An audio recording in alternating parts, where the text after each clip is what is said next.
Sampaikan kepada Yakub, saya ngajak duel dia di ring. Duel sama saya di ring. Kita tisu, kita adu jotos. Siapa yang keluar hidup-hidup, itu yang menang, saudara. Gelut saya naik duel lah. Assalamualaikum warahmatullahi wabarakatuh.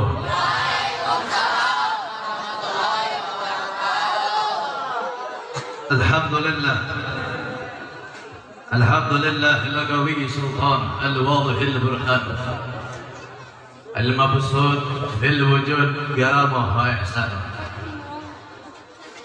Ashhadu an la ilaha illallah وأشهد أن سيدنا محمدا عبده ورسوله لا نبي بعده. اللهم صل وسلم وبارك وكرم ومجد وعظم على سيدنا ونبينا ومولانا محمد صاحب البشرى صلاة تبصرون بها وأهلنا وأولادنا وجميع مشايخنا ومعلمنا وطلبتنا وطالبتنا من يومنا هذا إلى يوم الآخرة.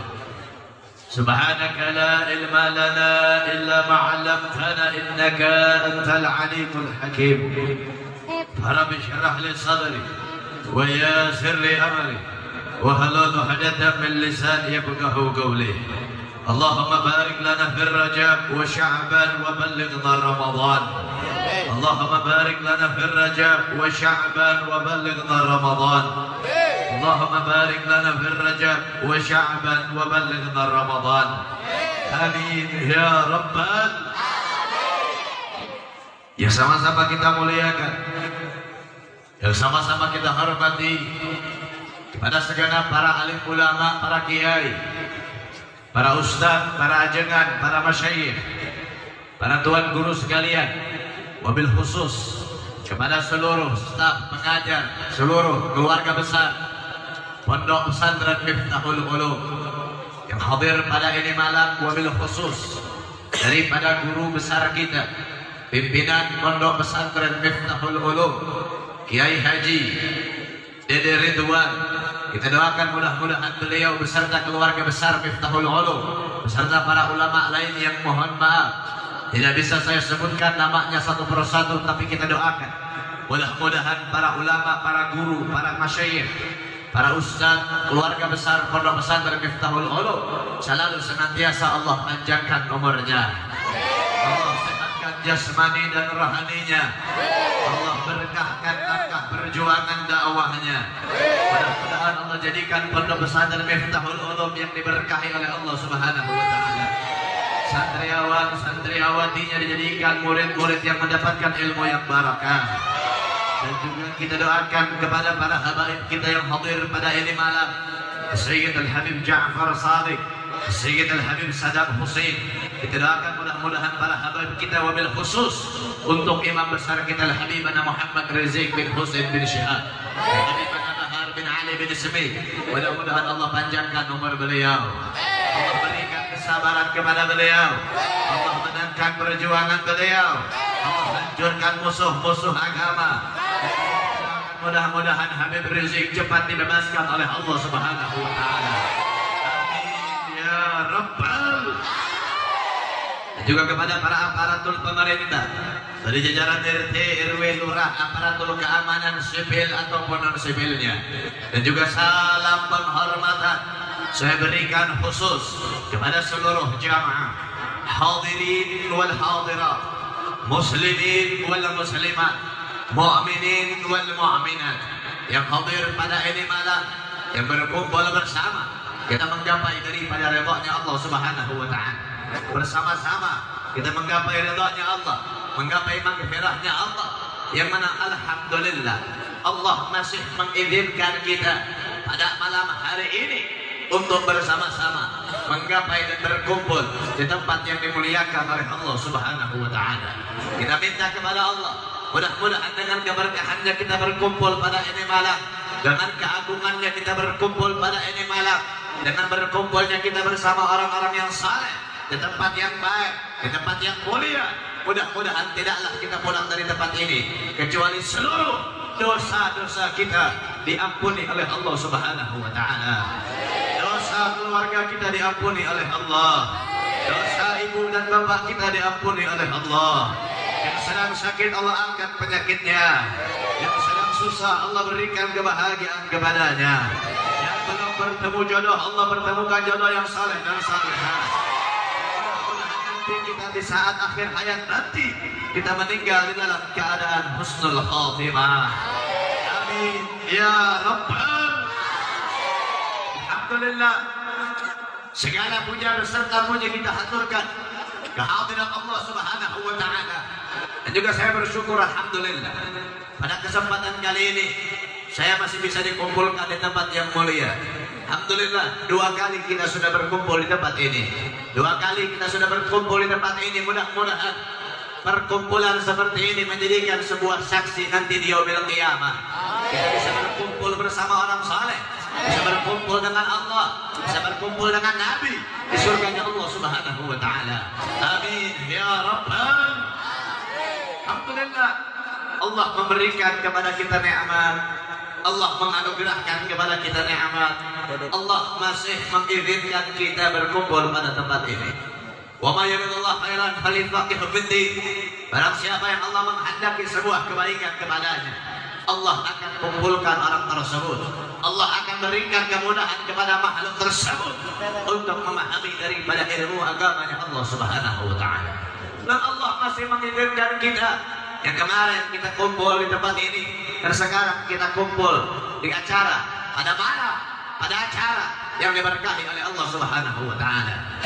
Kita di sini berkumpul bersama-sama memuliakan baginda Nabi. Kita di sini berkumpul bersama-sama mengagungkan baginda Rasul. Kita di sini berkumpul bersama-sama di dalam rangka memperingati daripada Isra wal Mi'rajnya baginda Nabi besar Muhammad sallallahu alaihi wasallam. Saudara-saudara sekalian yang dirahmati oleh Allah, ini sudah menjadi sebuah tabiat, sudah menjadi sebuah kebiasaan umat Islam di Indonesia dari ujung Sabang sampai ujung Merauke. Setiap hari besar Islam datang, masuknya Rabiul Awal, masuknya Rabiul Akhir, kita bersama-sama memperingati daripada hari lahirnya baginda Nabi. Kita peringati, kita adakan yang namanya pembacaan maulid. Masuknya Syahrul Rajabul Mubarak, Syahrullah, kita peringati daripada peringatan Isra wal Mi'raj baginda Nabi. Sekarang sudah sampai di bulan Sya'ban. Kalau tidak salah malam Jumat yang akan datang sudah sampai yang namanya Nisfu Sya'ban. Kita peringati di masjidnya kita, di langgarnya kita, di musallahnya kita sama-sama sholat, kita sama-sama baca Yasin, kita sama-sama baca doa Nisfu Sya'ban. Masuknya bulan Ramadan, kalau di Sunda ini ada kebiasaan, sebelum masuk bulan Ramadan kumpul-kumpul sama-sama masak-masak bareng-bareng makan-makan. Nah itu apa namanya kalau di sini? Munggahan. Kalau di saya munggahan itu mau ke pengantin munggahan. Nah itu sebuah kebiasaan sudah. Masuknya bulan Ramadan munggahan makan sama-sama. Di pertengahan Ramadan ya ada yang namanya malam Lailatul Qadar. Kita mau capai daripada malam tersebut. Di akhir Ramadan masuknya Lailatul Idul Fitri. Kita sama-sama di masjid, musalla, langgar, di jalan-jalanan, kita sama-sama keliling baca takbiran keliling. Nah, masuknya bulan Idul Adha, kita sama-sama peringati yang namanya potong kurban. Nah, ini sudah menjadi sebuah tabiat, sudah menjadi sebuah kebiasaan umat Islam Indonesia. Pasti setiap daerah, setiap kampung, setiap kota, setiap wilayah merayakan hari besar Islam tersebut, menandakan kecintaan yang besar umat Islam Indonesia kepada baginda Nabi besar Muhammad sallallahu alaihi wasallam. Nah, di dalam kejadian Isra wal Mi'raj ini saudara, karena di sini memperingati Isra wal Mi'raj, pasti yang dibahas Isra wal Mi'raj. Saya tidak bakal panjang bahas lebar kejadian Isra wal Mi'raj baginda Nabi. Karena kita di sini, di kampung kita, di wilayah kita, khususnya kita sedang berdiri di pondok pesantren. Kita sedang duduk di pondok pesantren. Jadi mana kita punya ulama banyak, kiai banyak, ustadz banyak, ajaran banyak. yang mana mereka pasti sudah menyampaikan kejadian-kejadian dan makna yang terselimut di dalam kejadian Isra wal Mi'rajnya baginda Nabi. Nah, kita juga punya ulama banyak sudah.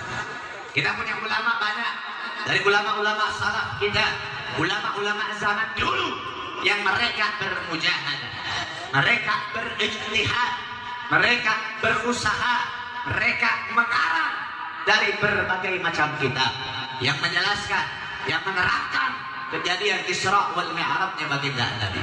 Ada kitab yaitu Siraj al-Wahaj fi Haqaiqil Mi'raj, karangan daripada Al-Imam Abu Ishaq Muhammad ibn Ibrahim An-Nu'mani Asy-Syafi'i.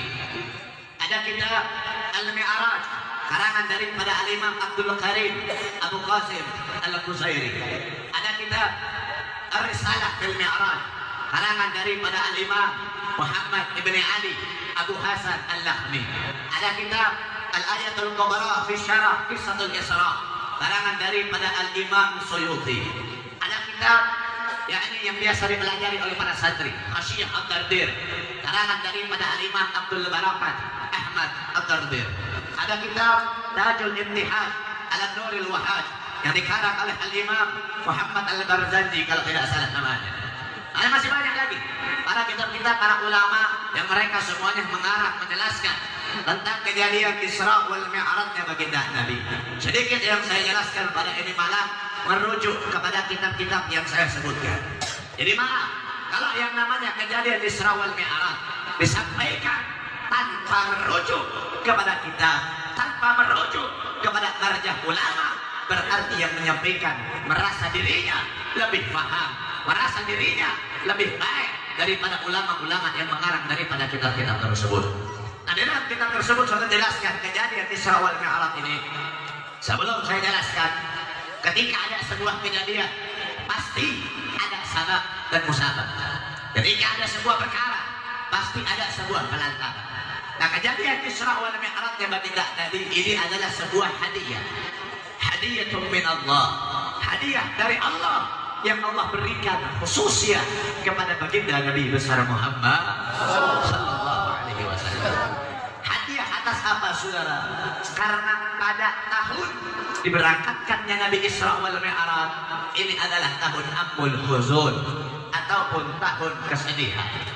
Tahun kesedihan yang dialami oleh baginda Nabi, yang mana pada tahun tersebut dua orang yang sangat dicintai oleh Nabi, yang sangat berarti bagi Nabi, yang sangat begitu besar pengorbanannya untuk Islam, dua orang tersebut dicabut nyawanya oleh Allah Subhanahu wa Ta'ala. Yang pertama, ada seorang perempuan, istrinya Nabi, yang begitu dermawan, yang begitu kaya raya, Ummul Kubra ataupun Sayyidatuna Khadijatul Kubra, seorang perempuan yang kaya raya, seorang perempuan yang dermawan, yang mengorbankan, yang memberikan seluruh hartanya, jiwanya, raganya, seluruhnya diberikan untuk Islam. Hartanya seluruhnya diberikan untuk agama, hartanya seluruhnya diberikan untuk Allah. Sampai-sampai yang dipakai oleh para sahabat ketika perang Badar, ketika perang Uhud, dari senjata perangnya, baju zirahnya, kudanya, senjatanya, panahnya, seluruhnya itu berasal dari harta kekayaan Sayyidatuna Khadijatul Kubra. Sampai-sampai saudara, saking semuanya sudah dikorbankan untuk Islam, saking semuanya sudah diberikan untuk agama.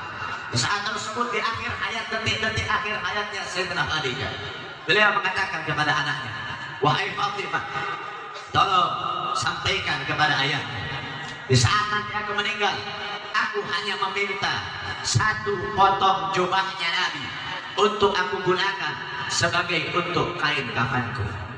Anaknya berkata, wahai ibunda, kenapa engkau tidak meminta langsung saja? Apa kata Sayyidatuna Khadijah? Aku malu anakku. Akhirnya disampaikan oleh Sayyidatuna Fatimah kepada Nabi. Disampaikan kepada Nabi. Apa kata Nabi? Wahai Fatimah, aku heran kenapa istriku hanya meminta satu helai potong jubahku saja, sedangkan seluruh hartanya sudah diberikan untuk Islam, seluruh hartanya sudah diberikan untuk Allah. Andaikan Sayyidatuna Khadijah meminta seluruh daripada yang ada di Islam, maka aku akan berikan seluruhnya yang ada di Islam, karena seluruhnya berasal dari harta kekayaan Sayyidina Khalid. Maka saudara, ketika beliau dicabut nyawanya oleh Allah Subhanahu wa Ta'ala, istrinya Nabi meninggal. Tidak lama dari situ, daripada pamannya Nabi, seorang pamannya Nabi, laki-laki yang gagah perkasa, Sayyidina Abu Thalib, seorang laki-laki yang ketika Nabi dicaci, ketika Nabi difitnah, ketika nyawa Nabi terancam, ingin dibunuh oleh orang-orang kafir Quraisy, pamannya Nabi lah yang selalu melindungi, yang selalu menjaga dan mendukung daripada perjuangan dakwah Islamnya baginda Nabi besar Muhammad. Kedua orang tersebut dicabut nyawanya oleh Allah.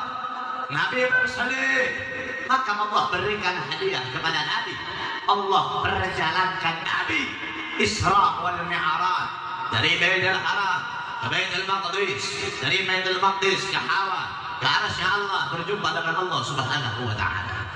Nah, Allah pun memberikan sebuah kekhususian. Di dalam Al-Quran Allah berikan kekhususian, yakni Allah ceritakan satu surah khusus, satu surah khusus yang Allah mana pada surah tersebut ceritakan bagaimana perjalanan Nabi Isra wal Mi'raj. Satu surah khusus Allah berikan kekhususan, yakni di dalam surah Al-Isra Allah Subhanahu wa Ta'ala berfirman, Subhanalladzi asra bi 'abdihi lailan minal masjidil haram ilal masjidil aqsa. Nah, ini belum satu surah. Ini belum satu surah. Baru sepenggal ayat saja. Baru sepenggal ayat. Dalam sepenggal ayat tersebut, setiap kata, setiap kalimat memiliki makna yang tersirat, yang terkadang tidak ataupun jarang disampaikan oleh para ulama-ulama kita. Kenapa? Disampaikannya bukan pada tausiah, disampaikannya di kajian pondok, disampaikannya secara khusus ya. Karena yang namanya mengaji, ngaji khusus, dengan kalian mendengarkan ceramah itu beda. Wallahi beda. Kalau ngaji langsung duduk di situ berjam-jam, masuk kuping kanan, langsung masuk ke hati. Tapi kalau yang namanya acara seperti ini, maaf, saya capek keluar-keluar, saya capek nyampaikan tausiah. Dari ribuan orang yang hadir, mungkin hanya 1% orang yang masuk kuping kanan, masuk dalam hati. Sisanya masuk kuping kanan, keluar kuping kiri. Coba tanya sama teman kalian, lusa, tanya, kemarin Habib Reza ceramah apa aja? Artinya, yang saya ingat sih cuma takbir-takbirnya doang. Yang saya ingat sih cuma senggol-senggolnya doang. Sisanya kalau tanya isinya lupa semuanya. Nah, inilah saya sampaikan. Anggap saya nggak ceramah, anggap saya lagi ngaji. Di dalam tafsir yang dijelaskan oleh Al-Imam Fakhruddin Ar-Razi, yang mana beliau menjelaskan setiap kalimat dalam kata Subhanalladzi asra bi 'abdihi lailan minal masjidil haram ilal masjidil aqsa, ini memiliki makna yang tersirat. Setiap kata memiliki makna yang tersirat. Salah satunya subhana. Nah, ini subhana memiliki makna. Ma'wal makna subhana, apa daripada kata makna subhana ini, apa maknanya? Yakni bimakna tanzih, bimakna ta'ajjub, bimakna tanzih, wa bimakna ta'ajjub. Apa makna tanzih? Tanzih Allah. Makna tanzih untuk membersihkan, ta'ajjub untuk mengagungkan, untuk bertakjub, memuliakan. Kita takjub akan sebuah kejadian Isra wal Mi'raj. Tanzih Allah untuk menghapuskan, untuk menghilangkan daripada keraguan yang dimiliki oleh umat manusia. Subhana, maha suci Allah. Nah, untuk menghapuskan keraguan, kenapa saya katakan ada kata menghapuskan keraguan? Karena yang namanya kejadian Isra wal Mi'raj adalah sebuah kejadian yang tidak masuk akal. Kejadian Isra wal Mi'raj hanya bisa diterima oleh keimanan kita kepada Allah Subhanahu wa Ta'ala. Kalau kalian terima dengan akal, gak bakal kalian bisa terima. Kenapa? Perjalanan yang harusnya menghabiskan waktu berbulan-bulan ini ditempuh oleh baginda Nabi hanya sebagian malam saja. Perjalanan dari Baitul Haram ke Baitul Maqdis ini, saudara, itu perjalanan yang jauh. jarak tempuhnya kurang lebih 1.200 km. Kalau dari Baitul Haram ke Baitul Maqdis, dari Baitul Maqdis ke Hawa, arasnya Allah, berjumpa dengan Allah, jaraknya wallahu a'lam bishawab. Hanya Allah yang mengetahui. Nah, kalau bolak-balik dari Baitul Haram ke Baitul Maqdis, dari Baitul Maqdis ke Baitul Haram, ini jarak kurang lebih berarti 2.400 km. 2.400 km. Saya kemarin dari Banten, dari Sukabumi, Jampang, Surat. Selesai ceramah dari Jampang, alhamdulillah dapat souvenir. Bajunya sekarang saya pakai teluh Jampang. Baju karena teluh Jampang. Jadi mual ngelak namun diteluh mual.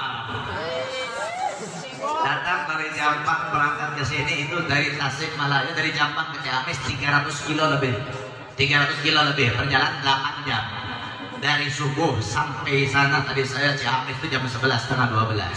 Nah ini 1.200 kali 2, 2.400 km. Di zamannya Nabi belum ada yang namanya pesawat. Zaman Nabi belum ada yang namanya mobil. Apalagi kereta cepat buatannya Jokowi, belum ada. Nah di zaman Nabi kendaraan paling cepat itu kuda. Kalau seandainya para sahabatnya Nabi berjalan dari Mekah ke Madinah untuk niaga jual beli, ataupun ada perjalanan Nabi dari Mekah ke Syam untuk jual beli saat itu, nah itu bisa membutuhkan waktu berhari-hari namanya. Nah ini dari Baitul Haram ke Baitul Maqdis, Palestina, ke Mekah, Palestina, itu bisa menghabiskan waktu normalnya berbulan-bulan kalau dalam perjalanan di zaman Nabi. Nabi, kita punya Nabi ini menempuh perjalanan tersebut tidak menghabiskan waktu satu malam. Subhanalladzi, maha suci Allah yang Allah berangkatkan hambanya pada malam hari. Nah, kalau misalkan dikatakan saudara, tidak ada yang tidak mungkin buat Allah.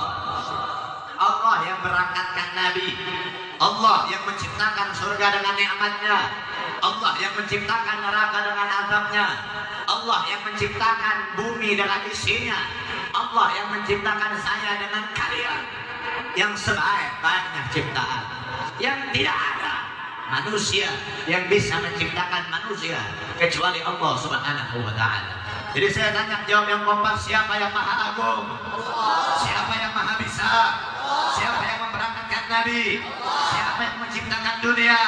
Betul. Takbir. Maka Allah gunakan kalimat subhana bimakna tanzih untuk menghilangkan keraguan dan untuk meyakinkan daripada umat manusia akan kejadian Isra wal Mi'rajnya baginda Nabi. Subhanalladzi asra bi'abdihi lailan. Nah kan kita tahu, kita belajari dalam kitab kita tahu Nabi diberangkatkan Isra wal Mi'raj ini pada malam hari. Pada malam hari. Lailan. Ada kalimat lailan. Ini santri saya tanya, ada tahu apa arti kata lailan? Lail ini malam hari. Lailan itu malam hari.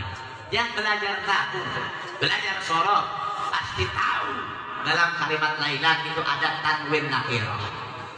Ada tanwin nakirah. Kenapa tidak menggunakan ma'rifat? Kenapa tidak menggunakan alif lam? Kenapa hanya menggunakan tanwin nakirah? Tanwin nakirah ini punya tujuan. Apa tujuannya? Takrir alal isim. Yang tadinya lailan itu lailan kalau misalkan lain saja ataupun al-lail, lail ini artinya satu malam. Kalau satu malam, malam hari kapan masuknya waktu malam?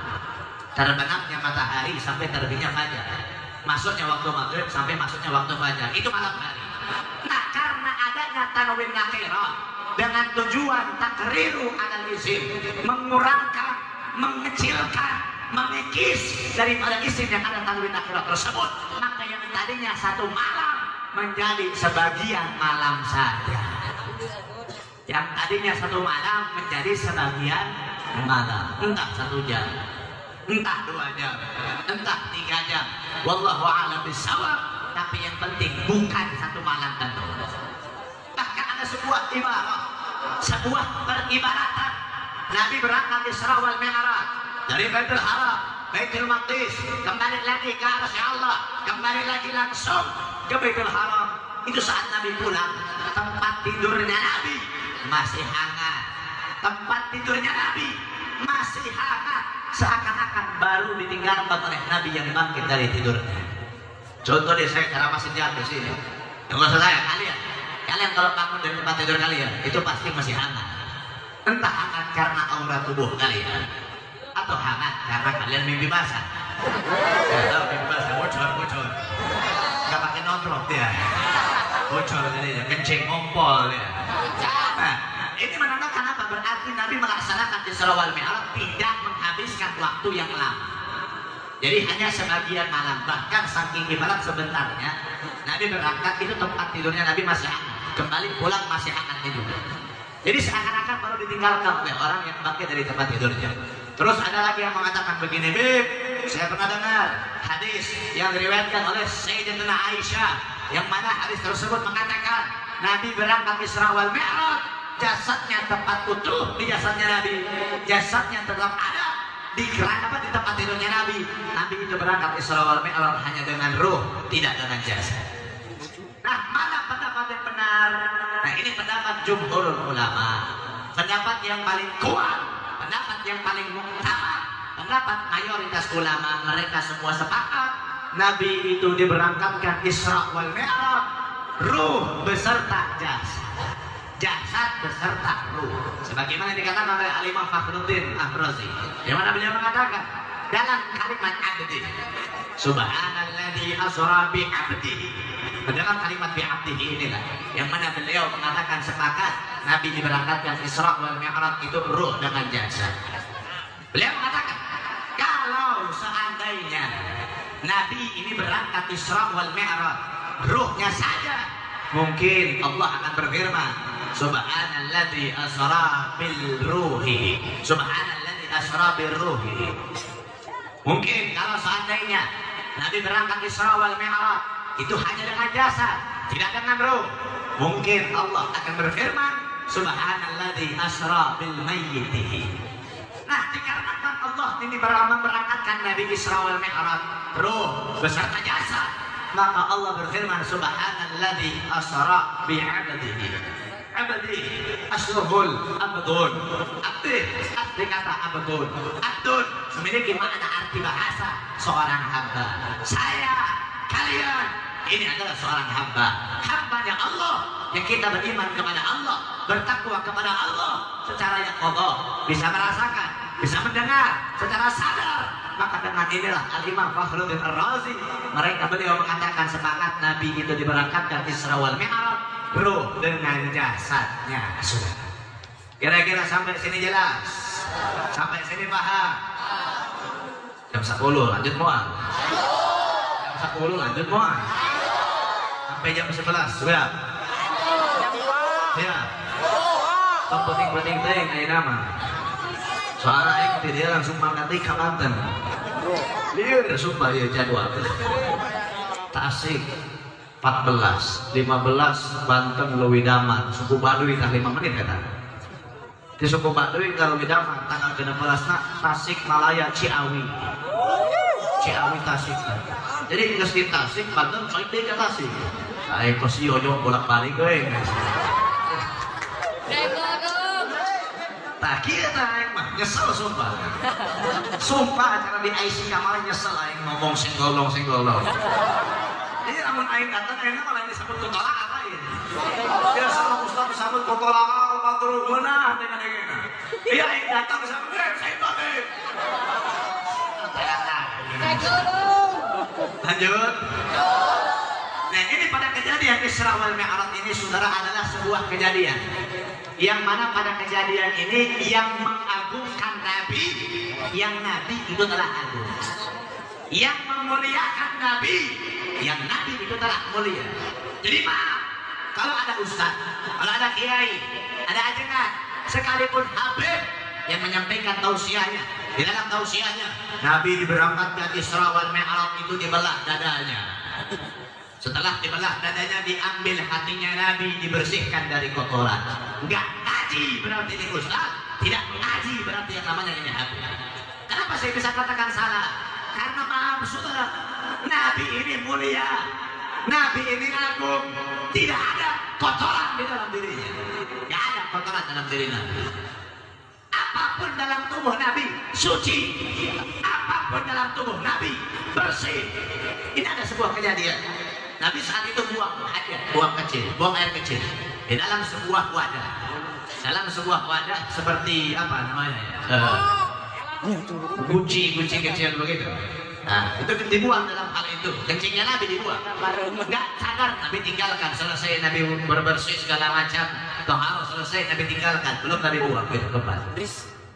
Tanpa disadari ada satu orang perempuan sahabatnya Nabi.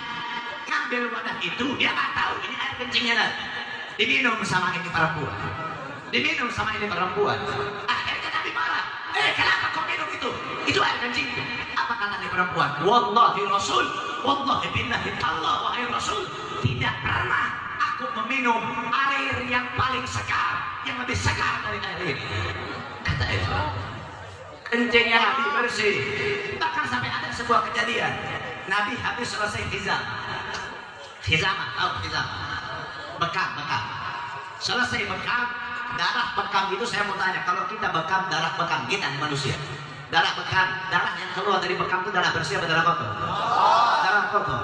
Darah bekamnya Nabi ditaruh dalam sebuah wadah dan diperintahkan kepada Abdullah bin Zubair untuk, wahai Abdullah, buang ini wadah, ini darahku, ini darah bekamku, buang ini wadah, jangan sampai ada orang yang tahu engkau buang di mana. Akhirnya sama Abdullah bin Zubair, ini darah tidak dibuang, ini darah diminum sama Abdullah bin Zubair, dibuang ke dalam perutnya. Ditanya sama Rasul, Abdullah, wahai Abdullah, di mana kau buang darah? Aku membuang darahmu dalam perutku, wahai Rasul. Aku buang darahmu di perutku, wahai Rasul. Apa Rasul mengatakan? Wahai Abdullah, dirimu haram disentuh oleh api neraka. Kenapa? Karena api neraka, dirinya neraka tidak mau menyentuh darahku, apalagi menyentuh daripada orang yang ada daripada darahku, kata Nabi Shallallahu Alaihi Wasallam. Darahnya Nabi suci, apalagi hatinya Nabi, apalagi jasadnya Nabi, apalagi roh dengan jasadnya Nabi. Jadi kalau ada yang bilang dibelak dada Nabi, betul, pada kejadian Nabi Isra wal Mi'raj dibelak dada Nabi. Tapi kalau disebutkan kata-kata membersihkan hati Nabi dari kotoran, berarti ini ustaz, ini kiai, ini habib, jatuhnya istihza kepada baginda Nabi besar Muhammad. Jatuhnya penghinaan, jatuhnya penjelekan, jatuhnya menjatuhkan daripada derajat Nabi. Na'udzubillahi min. Kejadian Isra wal Mi'raj ini adalah sebuah kejadian yang mengagungkan Nabi, yang Nabi itu telah agung, yang memuliakan Nabi, yang Nabi itu telah mulia. Nah ini ada, kalau misalkan Nabi ini tidak pernah yang mananya minta sama Allah. Nabi tidak pernah meminta sama Allah untuk berjumpa dengan Allah. Nabi tidak pernah meminta kepada Allah untuk berjumpa, bertatap muka dengan Allah Subhanahu wa Ta'ala. Nabi Musa berdoa kepada Allah, meminta kepada Allah untuk bertatap muka dengan Allah, melihat Allah, berjumpa dengan Allah. Apa kata Allah? Wahai Musa, aku dengan hambaku itu ada yang namanya puluhan ribu satir, puluhan ribu penghalang antara aku dengan hambaku. Setiap penghalang itu berasal dari air, berasal dari cahaya, berasal dari kegelapan.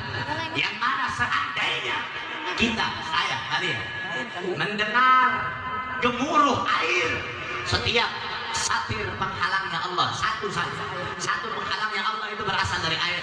Kita mendengar gemuruh air tersebut, niscaya jantung setiap manusia akan langsung copot karena tak sanggup menahan keagungan Allah Subhanahu wa Ta'ala. Ini satir, ini penghalang akan aku buka untuk Muhammad dan untuk umatnya, kata Allah Subhanahu wa Ta'ala. Tidak akan aku buka kepada siapapun kecuali aku buka kepada Muhammad dan kepada umatnya. Apa kata Nabi Musa? Wahai Allah, aku tidak bisa jadi Muhammad, tapi tolong jadikan aku sebagaimana umatnya Muhammad. Seorang nabi pengen jadi umatnya Nabi, pengen jadi umatnya baginda Nabi.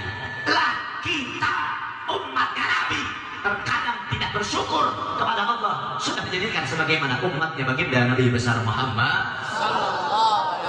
Nabi Musa meminta kepada Allah, berjumpa dengan Allah, melihat Allah di Bukit Tursina. Apa kata Allah? Allah tidak menampakkan wujudnya. Allah tidak menampakkan bentuknya. Allah tidak menampakkan daripada wujudnya. Allah hanya menaruh satu tetes cahayanya Allah. Allah taruh dalam sebuah gunung. Itu gunung pun hancur porak-poranda. Tak kuasa menahan kekuatan Allah. Tak kuasa menahan kemuliaan Allah. Tak kuasa menahan keagungan Allah. Bahkan Nabi Musa pun itu jatuh tersungkur pingsan karena takut dengan cahayanya Allah Subhanahu wa ta'ala. Baginda Nabi, kita punya Nabi, tidak pernah meminta kepada Allah untuk berjumpa dengan Allah, tapi Allah yang pengen memberangkatkan hambanya, pengen memberangkatkan kekasihnya untuk berjumpa dengannya di surganya Allah Subhanahu wa ta'ala. Allah yang pengen Nabi berjumpa dengan Allah. Bahkan saudara, ketika Nabi dengan malaikat Jibril itu sampai di depan arasnya Allah, sampai di depan arasnya Allah. Ketika di saat tersebut malaikat Jibril mengatakan, wahai Nabi, aku hanya mengantarmu sampai sini saja.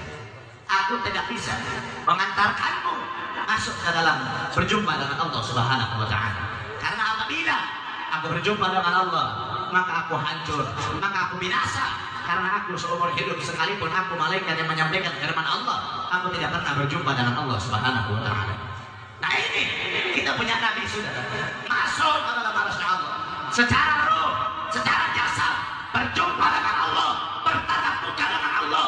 Bahkan jaraknya Nabi dengan Allah itu dengan satu kadar busur panah, saudara. Rohnya berjumpa, jasadnya berjumpa, bahkan sandalnya Nabi itu berjumpa dengan Allah Subhanahu wa ta'ala. Jadi saya katakan, sandalnya Nabi itu lebih mulia dari kalian. Sandalnya Nabi lebih mulia dari saya. Sandalnya Nabi sudah nginjak surganya Allah. Sandalnya Nabi sudah masuk ke dalam arasnya Allah, berjumpa dengan Allah. Setelah kita, saya, kalian, boro-boro kita masuk ke dalam surganya Allah, boro-boro kita berjumpa dengan Allah. Jadi sandalnya Nabi lebih mulia dari kalian. Sandalnya Nabi lebih agung dari kalian. Sandalnya Nabi lebih mulia dari hal apapun. Bahkan ada yang bertanya, siapa yang lebih mulia? Malaikat Jibril atau sandalnya Nabi? Maka sandalnya Nabi itu lebih mulia dari hal apapun yang ada di dunia ini. Karena sandalnya Nabi sudah berjumpa dengan Allah Subhanahu wa ta'ala. Saya tanya, umat Islam di sini pengen berjumpa sama Allah? Pengen berjumpa sama Allah? Betul? Maju ke sini, saya kasih sianida baru berjumpa sama Allah. Saya kasih sianida meninggal baru berjumpa sama Allah. Kalau kita nih, saya kalian syarat kalau mau berjumpa sama Allah meninggal dulu baru berjumpa sama Allah. Itu pun tanda tanya. Udah meninggal, tanda tanya. Belum tentu kita masuk ke kanan berjumpa dengan Allah masuk surga. Belum tentu kita masuk ke kiri berjumpanya bukan dengan Allah, berjumpanya dengan malaikat penyiksa di nerakanya Allah Subhanahu wa ta'ala. Na'udzubillahi min. Tapi mudah-mudahan dengan berkahnya kita berkumpul pada ini malam, mudah-mudahan Allah kumpulkan kita di surganya Allah Subhanahu wa ta'ala. Amin ya rabbal. Makanya saya katakan ini, saya pesankan, tolong, tahu nggak bentuk sandalnya Nabi itu seperti apa? Tahu bentuk sandal Nabi seperti apa? Biasa di kopiah. Kalau nggak di kopiah, biasa di cadar suka ada, di kopiah suka ada gambar wafak Nabi, wafaknya Nabi. Itu gambar sandalnya Nabi. Jangan sembarang kalian bawa kamar mandi, taruh kopiah kamar mandi. Jangan sembarang. Kalau seperti ini, jatuhnya istihza kepada Nabi. Istihza, penghinaan kepada sebuah perkara yang terikat dengan makhluk yang mulia, yang dimuliakan oleh Yang Maha Mulia. Muliakan apapun yang terkait dengan Nabi, agungkan apapun yang terkait dengan Nabi, karena semuanya, siapapun yang mengagungkan Nabi, Allah akan agungkan hamba tersebut. Siapapun orang yang muliakan Nabi, Allah akan muliakan daripada hamba tersebut. Jadi saya tanya, jawab yang kompak, Nabi itu mulia atau tidak? Kompak, mulia atau tidak? Agung atau tidak? Ajaran Nabi mulia atau tidak? Risalahnya Nabi mulia atau tidak? Agamanya Nabi mulia atau tidak? Syariat Nabi mulia atau tidak? Kalau seperti itu, siap muliakan Nabi, siap muliakan agama Nabi, siap muliakan syariat Nabi, siap muliakan daripada ajaran Nabi. Betul. Takbir. Sallu ala Nabi Muhammad. Kalau tidak salah, saya pernah cerita dulu di sini. Ada satu ekor anjing yang menjaga kemuliaan Nabi. Pernah dengar cerita itu? Pernah dengar? Saya sampaikan kemarin kalau tidak salah, betul? Seorang anjing, seekor anjing yang menggigit seorang pendeta. Seorang pendeta digigit karena menghinakan Nabi. Zaman dulu yang menghina Islam itu orang kafir. Zaman dulu yang mencaci Islam itu orang munafik, orang fasik. Tapi di zaman sekarang yang mengaku Islam, yang berjabatan tinggi, bahkan menteri agama menghinakan Islam, menyamakan atas dengan ngomong anjing.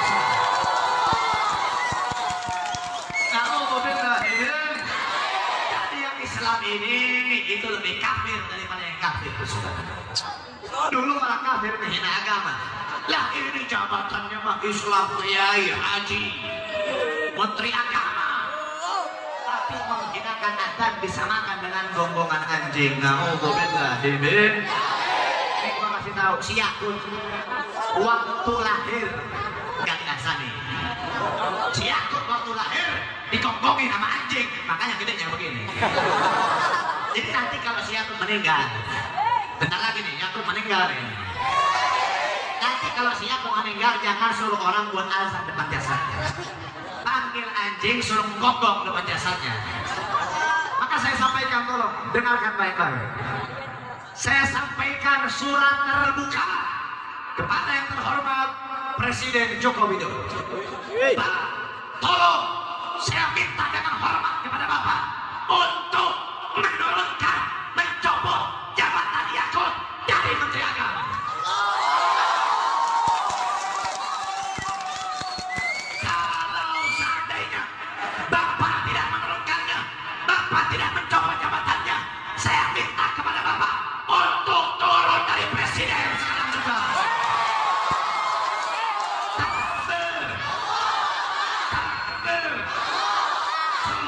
Nabi Muhammad. Saya tanya, Yakut menghina adzan salah atau benar? Salah atau benar? Udah salah, ada yang ngebela.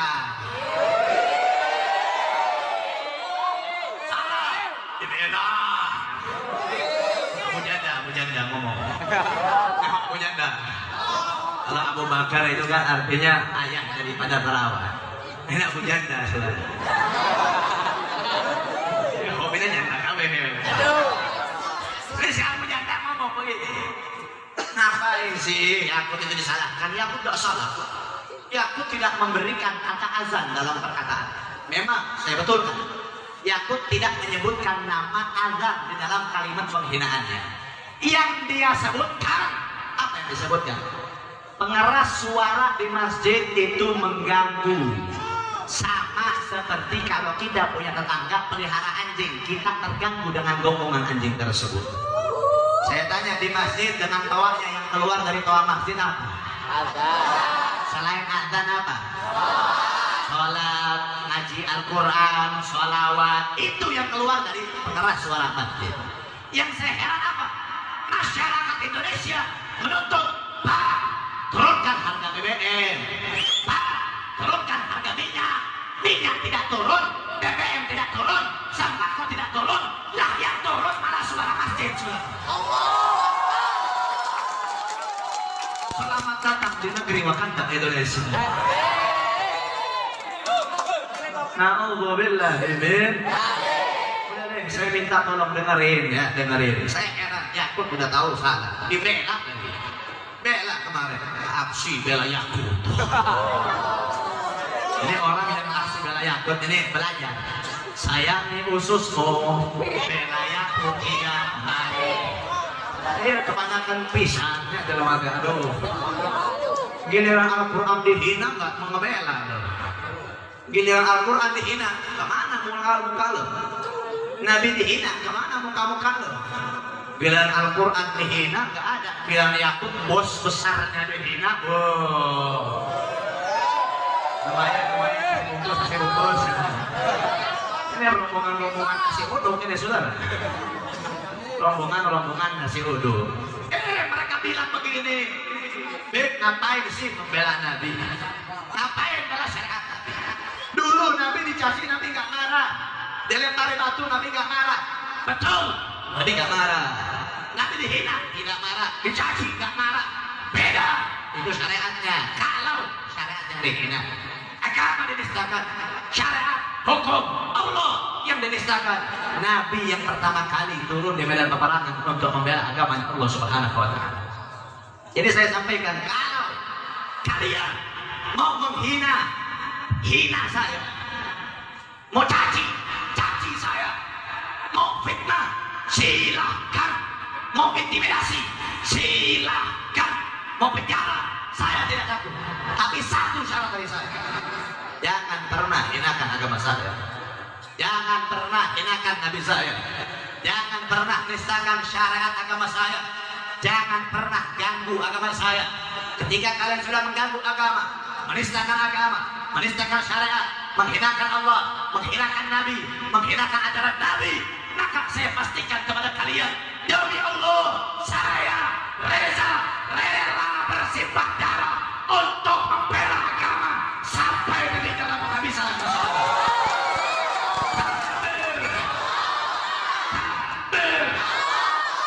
Sallu ala Nabi Muhammad. Jadi sekarang yang saya heran satu, saudara. Saya heran satu. Ngehina agama dibela, ngehina syariat dibela. Lah yang memperjuangkan syariat, memperjuangkan agama, membela agama malah dipenjara. Jadi saya sampaikan, kalau nantinya aku datang ke Tasik, terima atau jangan? Aku datang ke Tasik, terima atau jangan? Terima. Ya aku datang ke Tasik, terima. Ya aku sampai di Tasik telepon saya. Sampaikan kepada Yakub, saya ngajak duel dia di ring. Duel sama saya di ring. Kita tisu, kita adu jotos. Siapa yang keluar hidup-hidup, itu yang menang, saudara. Gelut saja naik duel silahkan.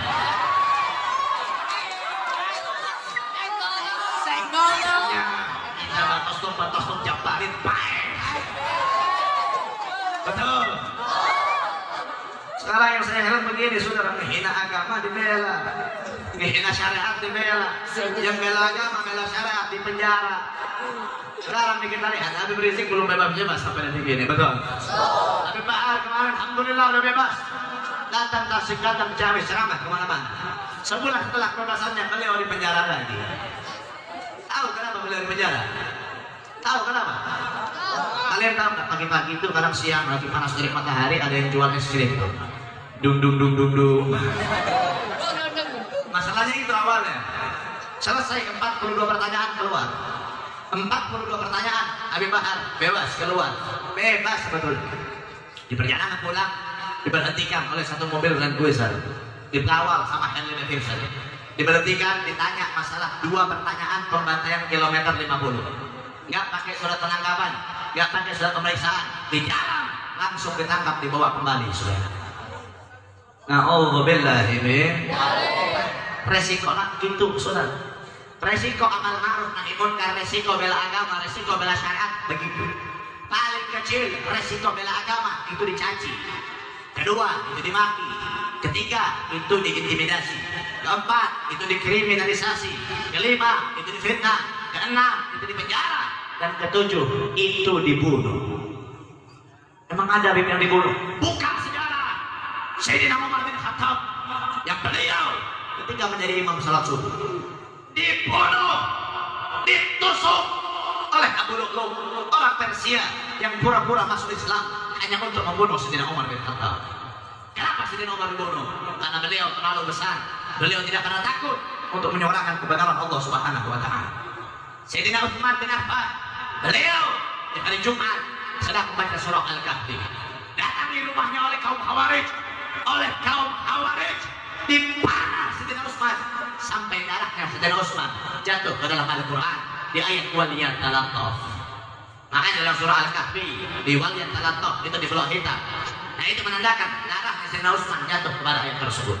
Sayyidina Ali keluar rumah dibunuh. Sayyidina Hasan anaknya Sayyidina Ali dibunuh, diracun. Yang ngebunuh bukan orang kafir, yang ngebunuh bukan musuhnya, yang ngebunuh istrinya sendiri yang ngebunuh daripada Sayyidina Hasan. Istrinya sendiri ngebunuh Sayyidina Hasan. Kenapa? Karena istrinya ini diiming-iming oleh seorang raja yang zalim. Kalau kau bisa bunuh suamimu, Aku kasih harta yang bergelimang, aku kasih ini kerajaan, aku kasih ini sana, tapi syaratnya kau bunuh suami. Kenapa Sayyidina Hasan dibunuh? Karena Sayyidina Hasan itu menyuarakan daripada kebenaran, membela Allah Subhanahu wa Ta'ala. Setelah Sayyidina Hasan, khalifah itu Muawiyah. Muawiyah dia punya anak. Ketika Muawiyah mau meninggal, Muawiyah dia punya anak yang mau menyalonkan menggantikan ayahnya sebagai khalifah, yakni Yazid bin Muawiyah la'natullah alaihi Yazid. Ini Yazid pengen jadi khalifah, pengen jadi pemimpin. Ini Yazid ahli maksiat, ahli minuman khamar, ahli zina, ahli judi. Dia ketika pengen jadi khalifah, dia mau menghalalkan yang namanya minuman khamar. Dilawan sama Sayyidina Husain bin Ali bin Abi Thalib, ditentang sama Sayyidina Husain bin Ali bin Abi Thalib. Apa yang terjadi kepada Sayyidina Husain? Dipadamkan kepala pada tanggal 10 Asyura. Kepala Sayyidina Husain dipenggal, dibunuh oleh pasukan Yazid bin Muawiyah. Kenapa? Kenapa dipenggal? Kenapa dibunuh? Karena menyuarakan daripada kebenaran, melawan daripada kemungkaran. Dan itu terjadi di zaman sekarang. Terjadi di zaman sekarang. Jangan pun zaman sekarang, tahun dulu. Habib Abdullah keramat Emang Bogor. Habib Abdullah bin Muhsin Al-Qos, keramat Emang Bogor. Beliau di zaman Belanda menyuarakan kebenaran. Apa yang dilakukan oleh Belanda? Di penjara Habib Abdullah bin Muhsin Al-Qos. Masih banyak para ulama-ulama di zaman dulu di penjara karena menyuarakan daripada agama. Di zaman sekarang itu kalau ulama cepat saudara, ulama cepat hilangnya. Kalau sekarang ulama nggak pakai yang namanya surat pemeriksaan, nggak pakai surat penangkapan, nggak pakai yang namanya surat pengadilan, nggak pakai lagi yang namanya surat tersangka, nggak pakai. Ada ulama bermasalah langsung tangkap, langsung jadi tersangka, nggak pakai waktu, kurun waktu sejam 2 jam, setengah jam langsung jadi tersangka. Ini kalau ulama. Kalau koruptor panggil dulu 1, 2, 3, ada surat pemeriksaan, ada surat penetapan, baru dia tersangka. Kalau ulama sama sekarang nggak ada. Kasusnya nggak usah jauh, tahu Habib Rehan. Habib Rehan itu kemarin tanggal 3 Desember ditangkap di Cikidang, Sukabumi. Nggak pakai tuh cerita-cerita surat penangkapan, nggak pakai. Langsung pulang ceramah, diikutin sama mobil. Di pertengahan jalan Sapi diberhentikan, langsung dipindah mobilkan, langsung ditangkap. Itu Habib Rehan. Pengalaman pribadi saya, nggak usah jauh. Tanggal 4 Maret 2022. 4 Maret 2022, kapan 4 Maret? Kemarin, sekarang anyar, hangat kene. Aing ceramah diundang ku lurah. Aing ceramah diundang ku Jaro. Jaro, Masya Allah, saya angkatkan jempol, Masya Allah, saya bukan membela atau bukan. Ini Jaro memang Masya Allah. Oh, cinta ulamanya bukan main.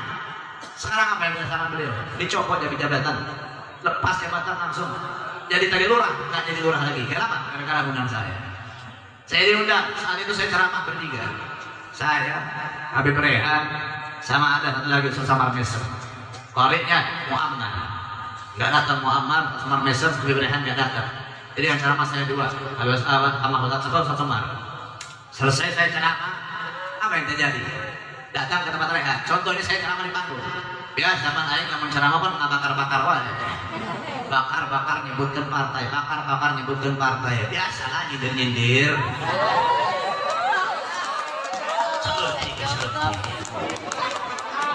Selesai ceramah, 8 orang tidak berseragam itu nunggu depan mobil saya. Itu mobil saya dikelilingin sama 8 orang.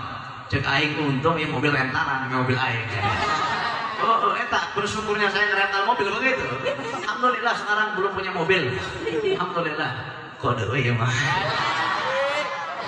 Rental saya. Syukur. Ini mobilnya ngerental orang Tasik kita. Mobil udah dicatat di polisian itu. Rental selesai itu dikelilingi sama 8 orang. Tempat saya rehat, tempat saya istirahat. Pintu depan, pintu kanan, pintu kiri, pintu belakang. Oh, aparatnya sudah ada. Yang seragam sama yang nggak seragam. Inti nama aing mesti kepung ya. Oh, mesti kepung. Di atas ada satu mobil warna merah. Nyaho meureun. Baru tanggal. Soalnya kenapa? Saya ceramah di basisnya itu. basisnya itu. Saya ceramah di basis partai itu, saya geser-geser, saya senggol-senggol ke partai kan. Ngamuk bareng. Langsung BEM siaga 1 A1. Kata ketua DPC daripada daerah sana. BEM siaga 1 A1. Anda sudah paham saat itu, saya sudah paham karena pengalaman.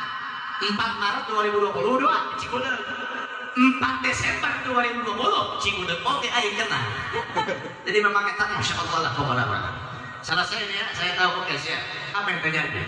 Seketika lampu padam, bukan dipadamkan, memang sengaja tidak padamkan itu lampu. Pas lampu padam, saya tukar peran. Yang pakai baju saya tuh, saya punya keluarga besar. Saya pusing karena yang paling mirip postur tubuhnya dengan saya. Pakai imamah saya, pakai baju saya, jas saya, sorban saya, segala macam. Saya mengganti jalan, pakai celana robek-robek, pakai jaketnya, pakai topinya, pakai maskernya. Seketika lampu langsung hidup. Jadi udah tukar peran, pas lampu hidup udah tukar peran. Lampu hidup langsung tuh, Habib Sadar Hussein langsung tutup muka, pakai sorban, langsung naik ke mobil. Tidak ada yang sadar kalau itu bukan saya. Semua orang, sekalipun supir, sekalipun pakwal yang awal, tak ada yang sadar. Masuk ke mobil, saya keluar pintu belakang naik motor, saya kabur.